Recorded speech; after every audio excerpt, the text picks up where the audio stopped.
Asesinato, triple asesinato que nos atraviesa, que nos conmueve. Bueno, estamos transitando sobre, te estamos contando la declaración de los detenidos ante la policía, no ante sede judicial. Y mi pregunta, Luis Gasulla, es ¿quién mató a las chicas? ¿Quién fue el ejecutor material de las chicas? ¿Quién las mató según los detenidos? Según los detenidos, como vos señalás, o por lo menos según 2 de los 4 detenidos, según Magalí González Guerrero y Miguel Villanueva Silva, en el momento en el que los detienen a ellos en un hotel alojamiento, a la policía les confiesan que el sicario, que no nombraban y que lo terminan nombrando, la persona era el propio Pequeño J. ¿El propio Pequeño J hizo ese desquicio, esa tortura y el asesinato? Eso dicen ellos, de alguna manera, para decir que no tuvieron nada que ver con el asesinato. ¿Qué es lo que confesaron ante la policía que sí hicieron? Hicieron la fosa, que quemaron la camioneta. ¿Por qué quemaron la camioneta? Porque encima la quemaron, la mitad de la camioneta no la terminaron de quemar. ¿Por qué la quemaron la camioneta? Bueno, porque tenía rastros de sangre. Y en un momento la escena del crimen se descontroló, no sabían qué hacer, llaman a una prima, la prima es Daniela Ibarra, Ibarra viene con su pareja, Maximiliano Parra, y ellos hacen de limpiadores, entre comillas. ¿Qué otra cosa dicen? Bueno, sí, efectivamente, que se transmitió por una especie de canal interno de internet a 45 usuarios, que no solo había narcotraficantes entre los usuarios, sino que hubo alguna gente de dinero que pagó para ver un asesinato en vivo y en directo. Eso es una atrocidad. Sí. La tenemos a Juliana Santillán. Juliana, ¿cómo estás? Laura, ¿cómo estás? Buenas noches. Muy buenas noches. Después quiero mostrar la foto que le costó la vida a Lara. Después la buscamos. Bueno, ¿qué mirada tenés sobre esto, Juliana? Bueno, parecería que los argentinos no podemos terminar de asombrarnos, ¿no? Lo que está pasando en una provincia donde no solamente no está garantizada la seguridad, sino la impunidad es el orden del día, ¿no? Parecería que ahí todo puede pasar. Hace 20 años que estos narcos peruanos están asentados. Y este chico es un brazo de un narco muy importante y muy histórico de la provincia de Buenos Aires.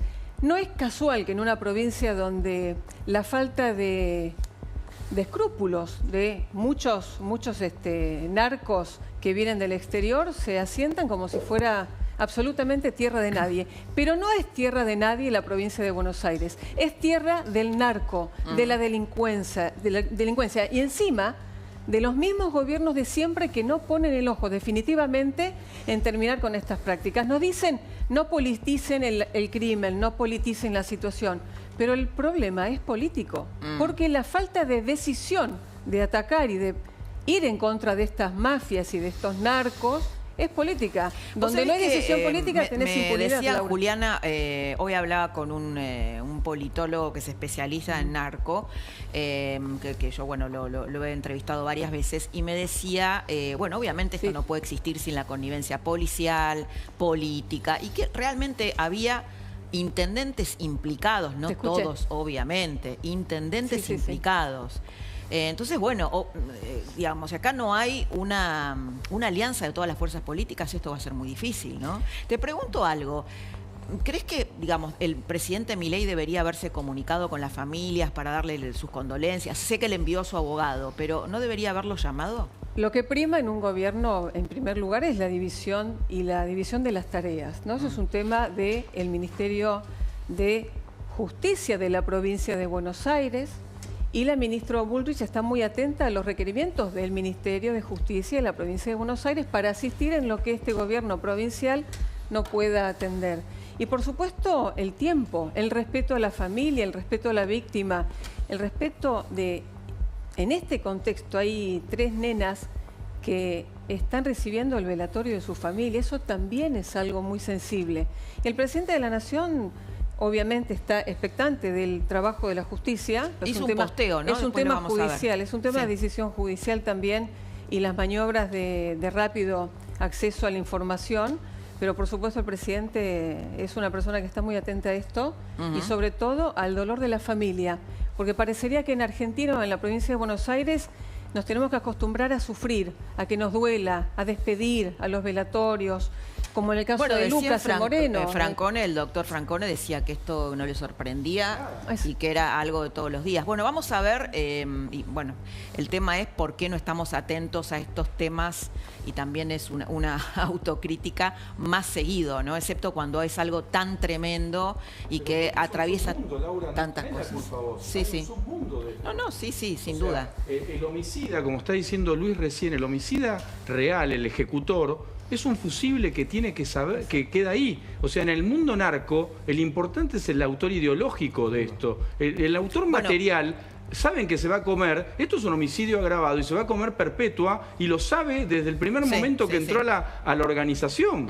A ese lo detuvo Patricia en Jujuy, evidentemente, ¿no? No, esto fue un ladero de o alguien muy pequeño relacionado Jota, muy relacionado. Jota. Pero el que entra en ese submundo sabe que se va a comer una perpetua. Acá el problema es el autor ideológico de todo esto. Bueno, aparentemente coincide, por lo menos lo que dicen los detenidos y lo que está trayendo Gasulla, coincide el autor ideológico con el autor material. Hay que ver si eso es así, se corrobora en la justicia. Pero quería mostrar la foto que le costó. El ideológico está arriba. El ideológico, como dice Francone, está arriba. ¿El ideológico está arriba y vive en el país? No, lo que tengo entendido es que no. Pero es porque es una cuestión básica de la estructura. Claro. Vos generaste este problema. Vos generaste que se nos estén riendo en la calle, te roba una nena. Hacete cargo vos y resolvelo. Esa fue la orden. Vamos a ver la foto que le costó la vida a Lara. ¿Qué es esta foto, Gasu? Bueno, está tapada, bueno, más o menos. Bueno, saquémosla rápido. Esta es la foto, ahí está, listo, me parece. La foto que realizan los posteos, Lara, después de un encuentro con el pequeño Jota, según lo que cuentan los detenidos ante la policía. Y eso fue la confirmación para este tal Jota de que los que le habían mexicaneado la plata era esta chica. Bueno, yo quiero aclarar, porque acá antes hubo una discusión sobre el tema de las víctimas. Lara es una víctima, ¿no? Totalmente. Lara es una víctima de este submundo, de su crianza, de los padres que tuvo, del abandono, del desamparo. La tenemos a Emilia Orozco. Emilia, vos como mujer, como diputada, como libertaria, ¿qué pensás de esto? ¿Cómo estás? Buenas noches. ¿Cómo estás? Buenas noches. Antes que nada, es un tema sumamente triste. Ojalá no tendríamos que estar hablando de esto, pero coincido plenamente cuando decimos de que la política tiene mucho que ver. A ver, yo vengo de una provincia, una de las provincias con frontera más caliente, y les puedo asegurar que el narcotráfico, el crimen organizado, no habría avanzado y no se habría enquistado tanto en nuestro país si habríamos tenido gobiernos que realmente hayan puesto mano dura. Llegó la mano dura, nosotros en el mes de febrero sancionamos una ley, la ley antimafias, que justamente es una herramienta que tiene el poder político, que tiene la fuerza de seguridad, para poder combatir justamente el crimen organizado, el narcotráfico. Yo quiero dar un dato, porque ahí nuevamente entra la política. Hubo 92 votos en contra.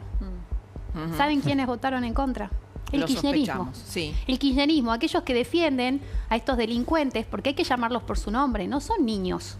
El que asesinó, el que transmitió, el que hizo toda una logística, que tuvo todo el tiempo para desplegar de manera macabra cómo va a asesinar 3 niñas, porque son niñas. Ellos los defienden y lo toman como víctimas.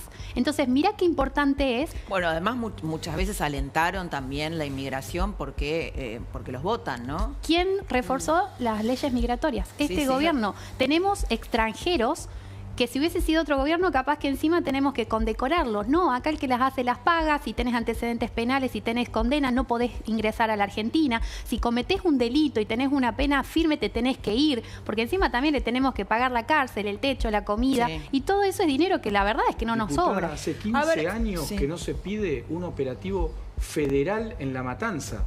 O sea, no se rompe una cocina de droga hace 15 años. Te dejan solo narcomenudeo. 2 pibitos con un porro, lo metés preso 4 horas y lo tenés que dejar salir. Esa es la droga de La Matanza. Pero lo convivo todos los días. No hay, ¿cuánto hace que no vemos una cocina de droga? Es lo mismo que decir, ¿cuándo explotó un volcán en la capital federal? Nunca, porque no hay volcanes. Bueno, acá no hay nada. Francone, le pregunto una cosa. ¿Cuánto hay? Yo lo escuché al ministro de Seguridad, Javier Alonso, diciendo, o sea, informando quién era el autor o el líder de la banda de Peruano, y dijo, bueno, se llama El Pequeño J. ¿Esto qué dijo? ¿No fue una imprudencia? Primero es una imprudencia. Segundo, voy a decir algo que me hago cargo de lo que digo. Sí. El ministro de Seguridad de la provincia de Buenos Aires es un impermeable jurídico.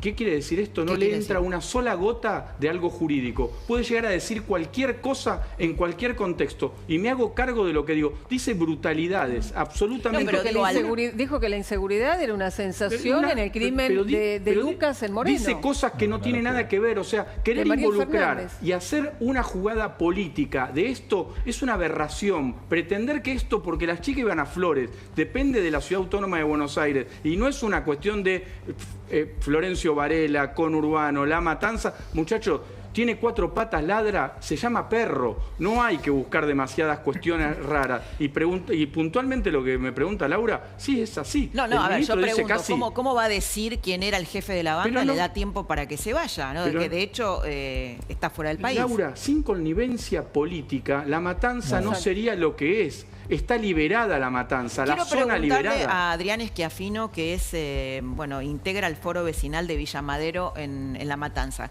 ¿Cómo estás viendo esto, Adrián? ¿Qué tal? Buenas noches. Buenas noches, ¿cómo estás? Adhiero un poco a lo que dice el doctor. La Matanza es un caldo de cultivo, pero no de ahora, sino de hace años, de hace décadas. 20 años. Como decía ella. 20 años. Y nosotros del foro venimos trabajando hace rato, ya del 2002, pero es una decadencia absoluta.